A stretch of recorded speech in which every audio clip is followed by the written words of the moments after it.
নির্বাহী আদেশে আওয়ামী লীগকে নিষিদ্ধ করতেই পারে সরকার, এমন মন্তব্য করেছেন বিএনপির স্থায়ী কমিটির সদস্য গয়েশ্বর চন্দ্র রায়। তবে প্রশ্ন তুলে তিনি বলেন, নির্বাচনের দাবিতে মাঠে নামলে বিএনপিকে যে নিষিদ্ধ করা হবে না, তার গ্যারান্টি কোথায়?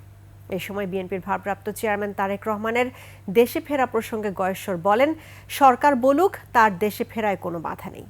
সোহেল সামির রিপোর্ট। বিএনপির ভারপ্রাপ্ত চেয়ারম্যান তারেক রহমানের স্বদেশ প্রত্যাবর্তনের প্রতিবন্ধকতা দূরীকরণ ও সর্বোচ্চ নিরাপত্তা নিশ্চিতের দাবিতে জাতীয় প্রেস ক্লাবে সমাবেশ করে 12 দলীয় জোট।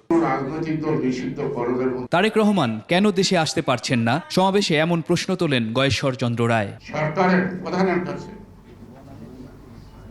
আপনি স্পষ্ট ভাষায় বলেন, বিএনপির ভারপ্রাপ্ত চেয়ারম্যান জনাব তারেক রহমানের বিদেশ দেশে ফিরতে কোনো বাধা নাই। দল নিষিদ্ধের অতীত ইতিহাস তুলে ধরে বিএনপির এই জ্যেষ্ঠ নেতা বলেন, এ ব্যাপারে জনগণকেই সিদ্ধান্ত নিতে দেয়া উচিত। কালকে আওয়ামী লীগ নিষিদ্ধ ঘোষণা করে দেন, পরশুদিন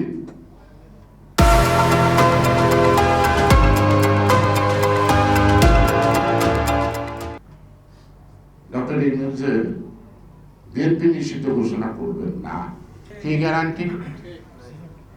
আপনারা বলেন নির্বাচন, খালি বিএনপি নির্বাচন করে মানে নির্বাচন তো আমরা 17 বছর যাবত চাই।